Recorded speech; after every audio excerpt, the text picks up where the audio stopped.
जय Hind my dear students. Um class में आप सभी का स्वागत है। तो ये देखिए आपके सामने मैं लेके आ चुका हूँ रेलवे का एक बेस्ट सीरीज, जिसमें आप अगर आप टेक्नीशियन का एग्जाम देने वाले हैं और या आप ग्रुप डी का एग्जाम देने वाले हैं या एएलपी का एग्जाम देने वाले हैं या एनटीपीसी का एग्जाम देने वाले हैं, तो इस सभी एग्जामों के लिए मैं एक सीरीज लेके आया हूँ। और मैं आप लोग के सपोर्ट से मैं क्या करूँगा, एक बेस्ट सीरीज लेके आ रहा हूँ जिसमें से प्रीवियस ईयर क्वेश्चन के सारे कॉन्सेप्ट, सारे टाइप के क्वेश्चन मैं आप लोग को बनवा दूंगा। और मेरा विश्वास मानिए स्टूडेंट्स, इस वीडियो को देखने के बाद मेरे सभी सीरीज को आप डेली बाई डेली देखिए, क्योंकि मैं डेली आप लोग के लिए एक सीरीज बनाते रहूंगा। और मैं विश्वास मानता हूँ कि आप लोग देखने के बाद आप लोग जाके एग्जाम में बेहतर स्कोर कीजिएगा। तो चलिए स्टूडेंट्स, मैं क्वेश्चन पे चलता हूँ और आप लोग को बताता हूँ कि आपको एग्जाम में क्वेश्चन कैसे बनाना है। आपको वही चीज बताता हूँ। अगर आपको एग्जाम में क्वेश्चन नहीं आए तो तुरंत उसको स्किप करना है। चलिए सभी चीजों पे बात करूंगा। तो यहाँ पे पहला क्वेश्चन है कि 200 में 5% की वृद्धि और 15% की कमी करने पर प्राप्त संख्याएं क्या होंगी। ये क्वेश्चन है, आपके सामने चार ऑप्शन है। ये RRB group D 15/9/2022 second shift में पूछा गया क्वेश्चन है। तो देखिए स्टूडेंट्स, आप पहले आप बना सकते हैं, और अगर आपसे बन जा रहा है तो आप कमेंट के माध्यम से बता सकते हैं। अगर देखिए उसके बाद मैं बता दे रहा हूँ। देखिए स्टूडेंट्स, 200 है तो 200 में 5% की वृद्धि, तो 5% का फ्रैक्शन वैल्यू 5/100 मतलब कितना होता है आपका 1/20।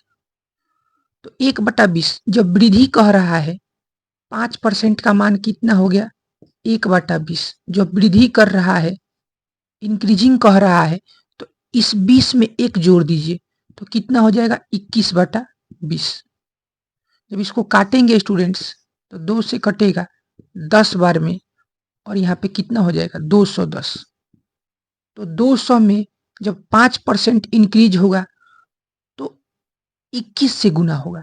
अब ध्यान दीजिए स्टूडेंट्स, 200 में 15% की कमी, तो 15% का मान कितना होता है आप बताइए। तो 15% का मान होता है 15/100। तो 5 तिया ही 15 और 20/600। तो 15% का मान होता है -3/20। माइनस इसलिए लिखे हैं स्टूडेंट्स क्योंकि यहाँ पे वैल्यू डिक्रीज कर रहा है।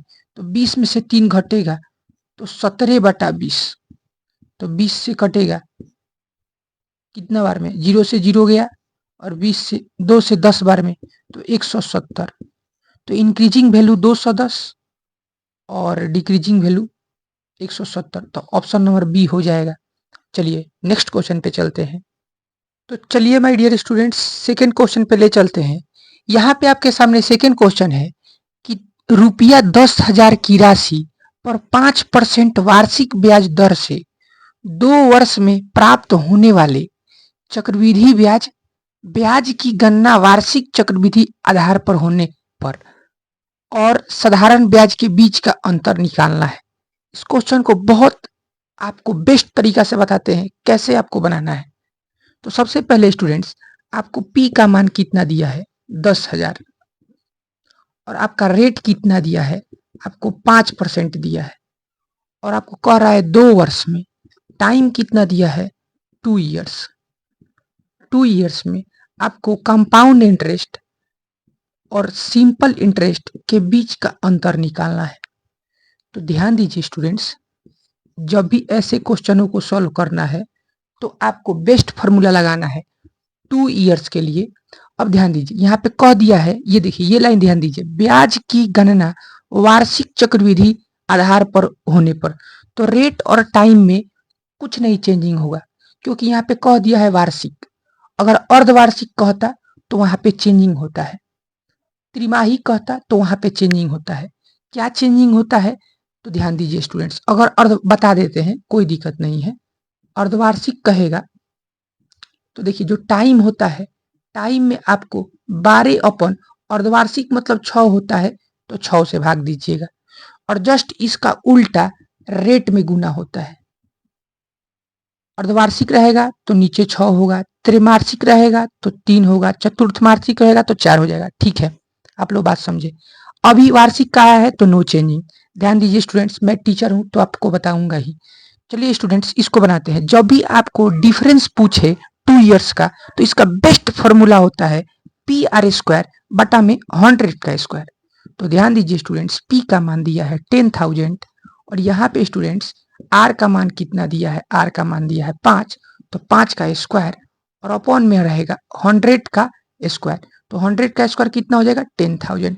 10,000 से 10,000 कटेगा और 5 का स्क्वायर 25। तो यहाँ पे ऑप्शन नंबर सी हो जाएगा 2 साल के लिए। अगर 3 साल के लिए कहेगा तो पी आर स्क्वायर अपॉन 100 का स्क्वायर इंटू में 300 प्लस आर अपॉन 100, ये सूत्र लगा दीजिएगा।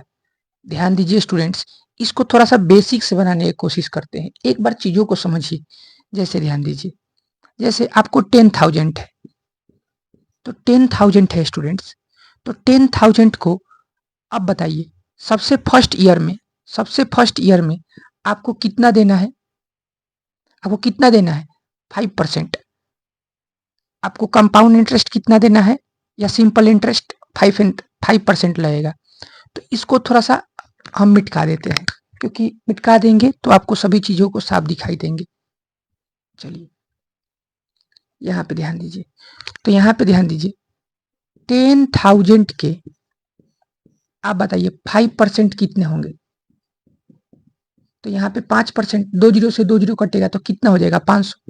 तो पहला साल भी 500 और दूसरा साल भी कितना हो जाएगा 500 ही होगा। ये फर्स्ट साल का है। और सेकेंड साल में भी कितना रेट लगेगा 500, 10,000 का 5% 500। फिर देखिए कंपाउंड इंटरेस्ट में क्या होता है, ब्याज पे भी ब्याज, ये जो ब्याज है इस पे भी ब्याज लगेगा। तो 500 का 5% कितना हो जाएगा स्टूडेंट्स, आप बताइए, तो 25 हो जाएगा। देखिए पहला साल का सिंपल इंटरेस्ट और कंपाउंड इंटरेस्ट बराबर होता है, लेकिन देखिए दूसरा साल का सिंपल इंटरेस्ट कितना है 500, क्योंकि सब तो सेम ही रहता है फर्स्ट और सेकेंड। लेकिन दूसरा साल का कंपाउंड इंटरेस्ट कितना हो जाएगा 500 प्लस 25। ध्यान दीजिए, तो ये पूरा क्या कहलाएगा कंपाउंड इंटरेस्ट, और ये 500 क्या कहलाएगा सिंपल इंटरेस्ट। तो कितना हो जाएगा, डिफरेंस कितना है 25 का ही है, क्योंकि हो जाएगा 1025 और 2 साल का सिंपल इंटरेस्ट कितना हो जाएगा 1000, तो घटेगा तो 25 ही आएगा। इस तरह भी बना सकते हैं आप। या देखिए आप तीसरा मेथड क्या कर सकते हैं, आप देखिए सबसे बेस्ट तरीका इफेक्टिव रेट से बना सकते हैं। इफेक्टिव रेट से आपको जो अच्छा लगे उससे आप बनाइएगा स्टूडेंट्स, मैं सब बता दे रहा हूँ। इफेक्टिव रेट क्या होता है 2 इयर्स के लिए, इफेक्टिव रेट क्या होता है, इसका डबल कीजिए तो 5 का डबल कितना हो जाएगा 10 और 5 का स्क्वायर कितना हो जाएगा 25। डबल करके स्क्वायर कर दीजिए, इतना परसेंट, तो ये कंपाउंड इंटरेस्ट हो जाएगा। तो 10,000 का डबल करके 2 साल के लिए है, तो 10.25%, परसेंट हटेगा तो बटा में 100, 2 जीरो से 2 जीरो और गुना होगा तो कितना हो जाएगा 1025 और डबल जीरो और 0.2 अंक के बाद तो कितना हो जाएगा 1025 ही हो जाएगा। और सिंपल इंटरेस्ट कितना हो जाएगा, तो 2 साल के लिए 5 दूनी 10 ही होगा, 5 दूनी 10, तो 10,000 का 10%, तो कितना हो जाएगा 1,000 हो जाएगा। 2 जीरो 1 जीरो 3 जीरो और 1,025 में से 1,000 घटेगा तो कितना आएगा 25 ही आएगा। देखिए स्टूडेंट्स, आपको पैनिक नहीं होना है, चीजों को एक बार दोबारा देख लीजिएगा। मैं पहला तरीका में पी आर स्क्वायर बटा में 100 का स्क्वायर ये फॉर्मूला लगा सकते हैं, कब, जब डिफरेंस पूछेगा तब। जो बेसिक मेथड था कि मैंने पहला साल का भी क्या निकाला, इंटरेस्ट निकाला 5%, तो पहला साल का कंपाउंड इंटरेस्ट सिंपल इंटरेस्ट तो बराबर ही होगा 500 आएगा। और सेकेंड में क्या था, पहले फर्स्ट प्राइस पे आपका क्या लगेगा, रेट लगेगा, ब्याज लगेगा, और जो रेट लगा है उस पे भी क्या लगेगा, इंटरेस्ट लगेगा। और देख लिए डिफरेंस कितना था 25 का था। और तीसरा नियम इफेक्टिव रेट से डबल करके स्क्वायर, ये कंपाउंड इंटरेस्ट निकल जाएगा। और सिंपल इंटरेस्ट के लिए सिंपल इसको गुना कर दीजिए। चीजों को दोबारा देखिएगा, मैं गारंटी करता हूं आपको समझ में आएगा। और ध्यान दीजिए स्टूडेंट्स, और 3 इयर्स के लिए इफेक्टिव रेट का सूत्र क्या होता है 3a और 3a स्क्वायर ऐसे और a क्यूब होता है। ये होता है 3a, इसका होता है 2a और a स्क्वायर 2 ईयर्स के लिए। चलिए 3 ईयर्स का भी देखा जाएगा क्वेश्चन। ले चलते हैं नेक्स्ट क्वेश्चन पे स्टूडेंट्स, धैर्य बना के रखिए। तो देखिए स्टूडेंट्स, हमारे सामने तीसरा नंबर क्वेश्चन आ चुका है और ध्यान से देखिए, ऐसे ही क्वेश्चन पूछते हैं।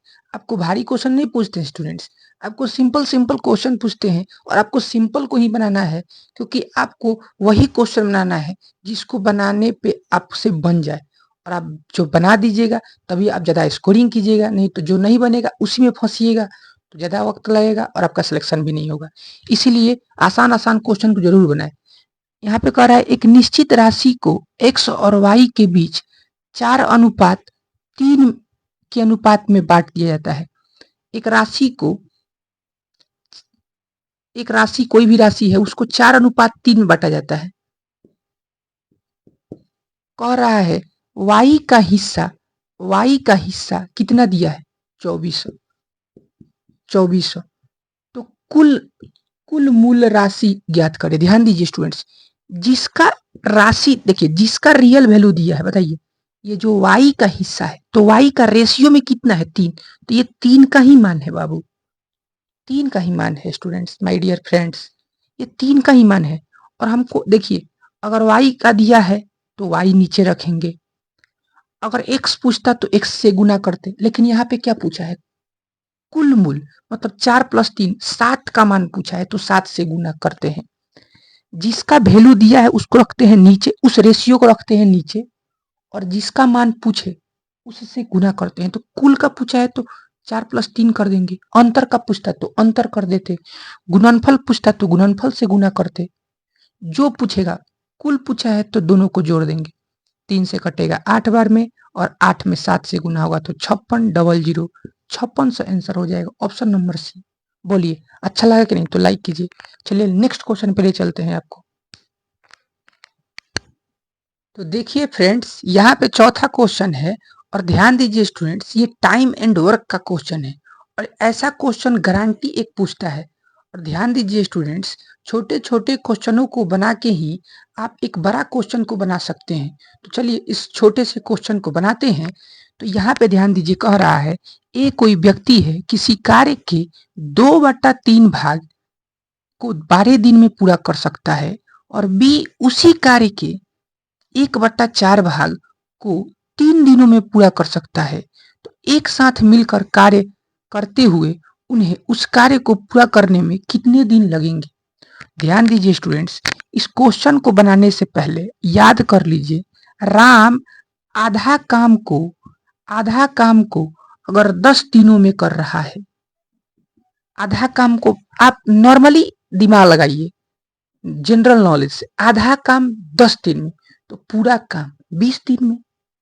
तो क्या होगा, इधर आके पलट जाता है स्टूडेंट्स, ये 2/1 हो जाएगा, तो कितना हो जाएगा? 20 दिन। सिंपल वही करना है। देखिए ए 2/3 भाग कितना दिन में? 12 दिनों में। तो इसलिए एक कितना, एक भाग कितना जी? एक काम, एक काम लिखिए, 2/3 काम चाहे एक काम चाहे एक भाग, कितना हो जाएगा? 12 × 3/2, तो 2 छक 12, तो कितना हो जाएगा? 18 दिनों में। अब देखिए बी का निकालते हैं। बी 1/4 भाग, 1/4 भाग कितना दिनों में? 3 दिनों में, 3 दिनों में। तो ध्यान दीजिए स्टूडेंट, इधर आके पलटेगा तो बी एक काम को कितना दिनों में करेगा? तो 3 × 4/1, तो कितना दिनों में? 12 दिनों में। बस क्वेश्चन बन गया, ये आपको आना चाहिए। तो ए का कितना दिन में कर रहा है? 12 दिन ले रहा है, 12 डी, और बी कितना दिन ले रहा है? ये 18 दिन ले रहा है स्टूडेंट्स। ए 18 दिन और बी कितना दिन? 12 दिन। तो दोनों का एलसीएम निकालेंगे, वही से मेन जो प्रोसेस होगा चालू होगा। आप बताइए स्टूडेंट्स, 18 और 12 में ज्यादा कौन है? तो 18, तो 18 का डबल कीजिए, 18 तो कटेगा नहीं दोनों से, 18 का डबल कीजिए तो 36। जो एलसीएम होता है वही टोटल वर्क होता है। टोटल वर्क मतलब कि देखिए यहाँ पे एक एग्जाम्पल काम आता है कि आपको टोटल कार्य को लड्डू मान लेना है, 36 को लड्डू खाना है ए और बी को, तो ए 18 दिन में खा रहा है और बी 12 दिन में खा रहा है। तो 18 दिन में खा रहा है मतलब कि ए का इफिशियंसी कितना है, 2। एक दिन में 2 गो लड्डू खा रहा है, आप डिवाइड कर दीजिए तो 18 दूनी कितना हो जाएगा, 36। और देखिए ये 12 दिन में समाप्त कर रहा है मतलब एक दिन में कितना लड्डू खा रहा है, 3 लड्डू खा रहा है, इसीलिए कम समय ले रहा है। तो यहाँ से इसका इफिशियंसी मालूम चल गया स्टूडेंट्स। वर्क में टाइम से भाग देते हैं तो इफिशियंसी निकलता है।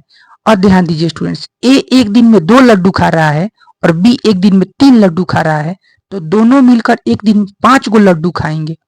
कितना लड्डू खाएंगे, बशर्ते आपका लड्डू है कितना, 36 गो, और डेली 5-5 को खाएंगे तो आपको तो 5 से डिवाइड करना पड़ेगा। तो 5 से डिवाइड कर दीजिए तो 5 7 35, तो 7 सही 7.1/5 यही हो जाएगा स्टूडेंट्स। जो ऑप्शन नंबर आपका डी में दिया है डी हो जाएगा। तो कोई दिक्कत नहीं होगा, बहुत सिंपल क्वेश्चन था।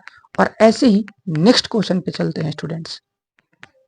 तो आइए देखते हैं 5वां नंबर क्वेश्चन और एक नए अंदाज में, और ये बेस्ट क्वेश्चन रहेगा आपका प्रॉफिट एंड लॉस से। तो ध्यान दीजिए स्टूडेंट्स, ऐसे क्वेश्चन बार बार पूछते हैं। एक दुकानदार अपने अंकित मूल्य पर 4% छूट देता है, ठीक बात है। यदि किसी वस्तु का क्रय मूल्य 120 रुपया है और 10% लाभ प्राप्त करना है तो उसका अंकित मूल्य कितना रखा जाना चाहिए। देखिए सबसे पहले डाटा के अंतर्गत डाटा को सॉर्ट आउट करने के फिर में रहिए। देखिए जो एमपी है ना, एमपी मार्क प्राइस, अंकित मूल्य पर 4% का छूट देता है। तो 4% का छूट देता है स्टूडेंट्स। देखिए 4% मतलब कितना होता है, 4/100। छूट देता है मतलब माइनस, मतलब ये खुद एमपी का मान कितना हो जाएगा, सेलिंग प्राइस का मान कितना होगा, सेलिंग प्राइस का बताइए, सेलिंग प्राइस का मान कितना होगा, तो खुद का ये कितना हो जाएगा, 96%। जो 100 में से 4 घटेगा तो कितना हो जाएगा, 96%। तो एमपी का 96% ये क्या हो जाएगा, एसपी। अब ध्यान दीजिए, और कह रहा है कि 4% छूट देने पर सीपी पर न, सीपी पर क्रय मूल्य कितना है, 120। सीपी पर 10% लाभ कमा रहा है, तो 10% का फ्रैक्शन वैल्यू कितना हो जाएगा, 10/100। तो लाभ कमा रहा है मतलब 110/100। ये सीपी है स्टूडेंट्स, ये सीपी है। तो सीपी ये भी तो एसपी ही हो जाएगा।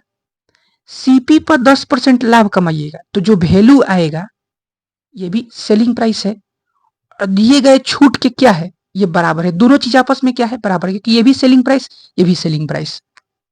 आप डाटा समझे होंगे स्टूडेंट्स। देखिए 100 से 100 कट जाएगा, और यहाँ पे देखिए 12 से कटेगा 10 बार में, और 12 से कटेगा 8 बार में। तो यहाँ पे एमपी इक्वल टू क्या हो जाएगा, यहाँ पे 10 इंटू, और यहाँ पे वो 110 और बटा में 8, ये कटेगा 2 से 4 बार में, और ये 2 से कटेगा 5 बार में, 2 से 2 बार में, और 2 से कटेगा 55 बार में। तो यहाँ पे कितना हो जाएगा स्टूडेंट्स, यहाँ पे 50-25, 50-25 2 27, तो बटा में 2, 2 से जब डिवाइड कीजिएगा तो यहाँ पे 2 एकम 2, 2 3 आई 6, और यहाँ पे 2 7 14 और 2 5 10, लगभग कितना आएगा, 137 रुपया 50 पैसा, यही हो जाएगा मार्क प्राइस। अब ध्यान दीजिए स्टूडेंट्स, इसी क्वेश्चन को अगर आपको डायरेक्ट आपको बनाना है, डायरेक्ट तो भी बनाना आना चाहिए, क्या कि एग्जाम देने जाइएगा तो थोड़ा सा कभी कभी दिमाग काम ही नहीं करता है, तो वहाँ पे डायरेक्ट विधि अपनाइए। देखिए एमपी और बटा में सीपी, तो यहाँ बराबर दे दीजिएगा और यहाँ पे क्रॉस दे दीजिएगा। देखिए एमपी में क्या होता है, डिस्काउंट, तो 100 माइनस डिस्काउंट, और सीपी में क्या हो रहा है, प्रॉफिट, तो 100 प्लस प्रॉफिट। बात समझे स्टूडेंट्स। तो बताइए प्रॉफिट कितना का हो रहा है, 10% का, तो 100 में 10 जोड़ेंगे तो 110, और डिस्काउंट कितना का हो रहा है बताइए, 4% का, तो 100 में से 4 घटेगा तो कितना हो जाएगा, 96।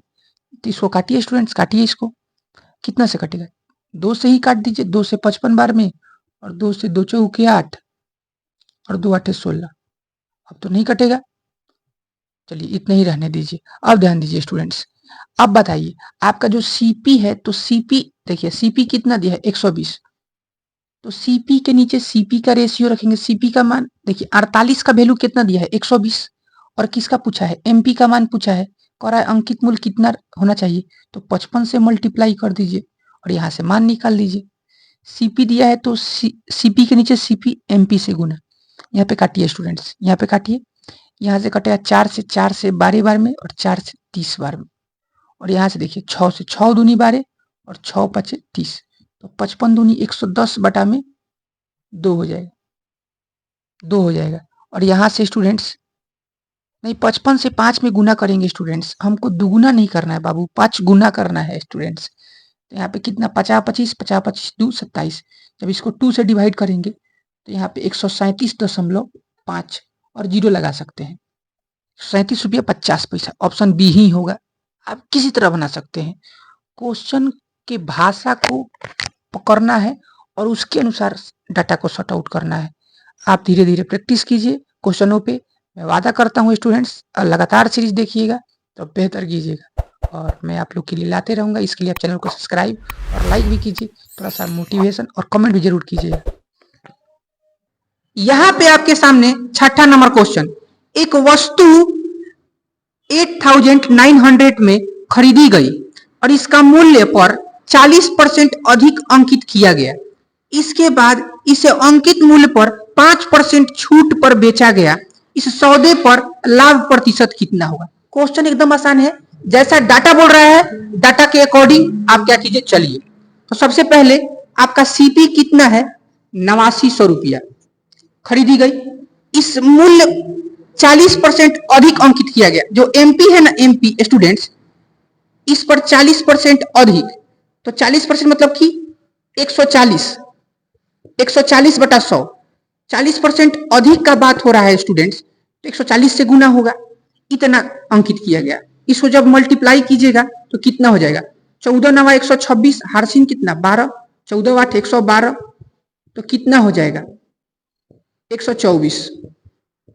तो यहाँ पे इतना अंकित किया गया 12,460 रुपया। अब ध्यान दीजिए स्टूडेंट्स, कह रहा है और अंकित करने पर 5% छूट पर बेचा गया, 5% छूट पर बेचा गया, मतलब 12,460 पर 5% का डिस्काउंट, मतलब कि 95/100, ये हो जाएगा सेलिंग प्राइस। तो 10 से 10, 5 दूनी 10 और 19 5 95, और 2 से कटेगा, 2 6 12 2 दूनी 4 दूनी 6, तो 19 से गुना कीजिए, तो 19 तिया 57, हार्सिन 5, और 19 दूनी 38 और 5, 38 5 43, हार्सिन 4, 19 6 114 और 118, तो यहाँ पे हो गया सेलिंग प्राइस। ये क्या हो गया, सेलिंग प्राइस। तो ध्यान दीजिए 8900 रुपया है सीपी और सेलिंग प्राइस कितना है 11,000, तो उसको प्रॉफिट ही होगा, इसको प्रॉफिट ही होगा। तो कितना प्रॉफिट होगा, तो प्रॉफिट के लिए आपको घटाना पड़ेगा, क्या करना पड़ेगा, घटाना पड़ेगा। तो 11,837 में से आपको 8900 घटाना पड़ेगा। तो जब घटाइएगा स्टूडेंट्स तो यहाँ पे कितना हो जाएगा 2937, 2937। तो 2937 किस पर लाभ हुआ है, सीपी पर, तो 89 पर, इंटू में 100%, तो 2 0 से 2 0, और ये कटेगा कितना बार में, 33 बार में स्टूडेंट्स कट जाएगा। तो यहाँ पे ऑप्शन नंबर ए सही, ऑप्शन नंबर ए सही। यहाँ पे देखिए 7 नंबर, बहुत बेहतरीन क्वेश्चन है स्टूडेंट्स, मैं आप लोग के लिए बहुत मेहनत कर रहा हूं, क्योंकि आप जाकर रेलवे के एग्जाम में क्वेश्चन को आप फोड़ दीजिए। चलिए, दो संख्याओं का मौसा 18 है और लघुत्तम समापवर्तक 1512 है, उनमें से एक संख्या 126 है, तो दूसरी संख्या क्या होगी। तो ध्यान दीजिए स्टूडेंट्स, मौसा इंटू लौसा बराबर होता है पहली संख्या गुने दूसरी संख्या। तो मौसा दिया है कितना 18 और लौसा कितना दिया है 1512। देखिएगा इस क्वेश्चन में ट्विस्ट क्या है, बहुत अलग। एक संख्या 126 है, तो संख्या बी नहीं निकालना है, संख्या बी निकालने के बाद उसका डिफरेंस निकालना है। ध्यान दीजिए 126 गुना में इधर आएगा तो डिवाइड में, तो 1512 में 126 से डिवाइड कर देंगे, तो 20 18 से 7 बार में, और 7 दूनी 14, 1 7 एकम 7 4 7 6 42, तो बी का मान कितना आ जाएगा 216। बी का मान कितना आ जाएगा 216। तो ए कितना है, ए है कितना है स्टूडेंट्स 126, और बी कितना आ गया 216। दोनों का अंतर पूछा है, अंतर, तो अंतर तो घटा दीजिए, तो 6 में से 6 घटेगा तो 0, 11 में से 2 घटेगा तो 9, तो 90 आंसर हो जाएगा स्टूडेंट्स, ऑप्शन नंबर डी। यहाँ पे देखिए स्टूडेंट्स, बहुत बेहतरीन क्वेश्चन, यहाँ पे देखिए 8वां नंबर क्वेश्चन। ये सब पूछे हुए क्वेश्चन है, मैं ऐसे ही नहीं बता रहा हूँ, ये सभी प्रीवियस ईयर के आए हुए क्वेश्चन है जो टॉप वीवीआई क्वेश्चन है और ऐसे टाइप के क्वेश्चन ही पूछे जाते हैं। देखिए tan का सूत्र क्या होता है, आपको tan का सूत्र याद होना चाहिए। tan का सूत्र होता है लंब बटा आधार। तो आपको कर्ण निकालना है, कर्ण निकालने का सूत्र होता है लंब स्क्वायर प्लस आधार स्क्वायर। तो लंब का मान कितना है 12 का स्क्वायर, आधार का मान 5, तो यह हो जाए 144 प्लस में 25, तो 169। 169 का वर्गमूल क्या होगा 13। अब ध्यान दीजिए सेक का सूत्र होता है कर्ण बटा आधार। तो कर्ण का मान कितना है 13, तो 13 और आधार का मान कितना है 5, तो 13 बटा 5 आंसर हो जाएगा ऑप्शन नंबर डी। और ध्यान दीजिए स्टूडेंट्स, आपको ट्रिपलेट याद होने चाहिए, 5 12 13, 3 4 5, 6 8 10, 7 24 25 और 8 15 17, 9 12 15। तो जैसे देखिए आपको दिया था 5 12, तो इसमें 13 ही छूट रहा है, तो कर्ण का मान 13 ही होगा। ऐसे आप ध्यान दे सकते हैं। ध्यान दीजिए स्टूडेंट्स, कह रहा है 1/20 10/40 का, तो 10/40 से तुलना हो रहा है, इसी से तुलना हो रहा है, तो जिससे तुलना हो उसको रखते हैं नीचे, और जिसके बारे में बात हो 1/20 के बारे में बात हो रहा है और परसेंटेज में लाने के लिए 100 से गुना।